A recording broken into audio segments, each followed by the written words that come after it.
Allô tout le monde, je m'appelle Yolande Mas de l'agence Juste des Bulles.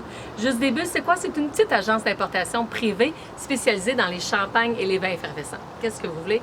C'est ça que j'aime le plus, alors j'ai vraiment fait cette spécialité-là. Je voulais vous parler aujourd'hui des cavas. Alors, aussitôt qu'on voit le mot cava sur l'étiquette, vous devez avoir le réflexe que nous sommes en Espagne. Alors, cava égale Espagne, bulle espagnole. Alors, la région, dans le fond, la plus populaire qui a les cavas, c'est la région du Penedès. C'est en Catalogne, c'est près de Barcelone, environ à 1 heure de Barcelone. Et c'est là que, justement, on retrouve les plus grands cavas.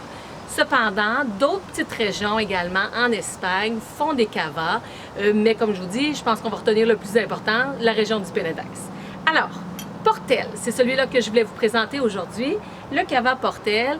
Portel est vraiment une coopérative. Donc, qu'est-ce qu'une coopérative au niveau des vignobles? C'est, au lieu d'être un seul vigneron qui fait de tout de A à Z, une coopérative, c'est plusieurs vignerons qui travaillent ensemble, qui vont justement faire leur vendange, vont assembler les raisins de leur vendange ensemble afin justement d'avoir du volume et surtout créer une belle marque qu'on va être capable de publiciser et de commercialiser par la suite. Parce que vous savez, je dis souvent à la blague, c'est pas parce que tu es un vigneron, tu es capable de tout faire de A à Z. Il y en a qui font de très bon, la bonne culture, il y en a qui vont être super bons dans le marketing et il y en a qui vont être bons dans la commercialisation. Mais honnêtement, être un vigneron puis faire tout de A à Z, c'est difficile. Donc, je trouve que c'est une belle manière quand on se regroupe dans le cadre d'une coopérative. Alors, Portel, aussi, ce que je vais vous dire par rapport au cava, là, il y a plein de choses qui se passent dans ma tête en même temps. Il y a 9 cépages qu'on peut utiliser pour faire des cavas. Les principaux, c'est le Macabeu, Parellada et Xarello.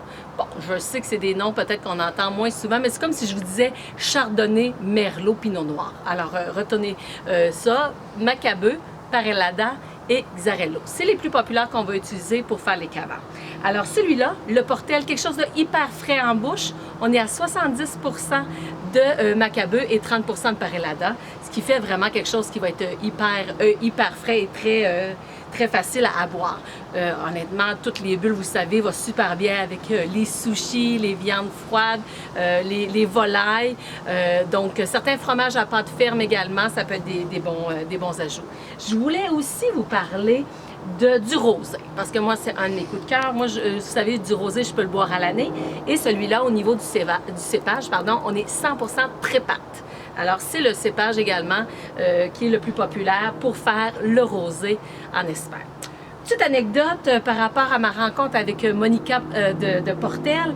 J'étais dans une foire de vin à Barcelone, à l'extérieur. C'est super sympathique. On goûte à plein de vins et tout ça. Et c'était justement la journée qui voulait faire l'indépendance de la Catalogne. Donc, hélicoptère dans les airs, les gens avec la grande fierté avec leur drapeau, le maquillage dans les visages. Bref, je me suis presque sentie à la Saint-Jean-Baptiste il y a quelques années. Alors, petite anecdote pour ma rencontre avec Monica. Et honnêtement, des très beaux produits de tous les jours, pour toute occasion. On n'est pas obligé d'aller dans les grands champagnes pour avoir un cava. On peut vraiment servir ça de manière sympathique et entre amis. Alors, dernière petite chose, une petite recette. Alors, moi, ce que j'aime faire aussi, c'est les fameuses sangria de cava. Alors, dans le fond, c'est pas compliqué. Vous prenez votre pichet, vous mettez tous les éléments que vous utilisez habituellement pour faire votre sangria, des oranges, des fraises. Moi, je mets du triple sec et tout ça. Et au lieu de mettre du vin blanc puis du 7-Up ou de l'eau pétillante, bien, vous popez une bouteille de cava et vous mettez ça dans votre pichet et ça vous fait une sangria de cava. Alors, je vous remercie beaucoup d'avoir été là aujourd'hui et au plaisir et à la prochaine capsule. Pour en apprendre davantage sur le cava Portel ainsi que voir les fiches dégustation des produits, vous pouvez vous rendre sur cava-portel.com.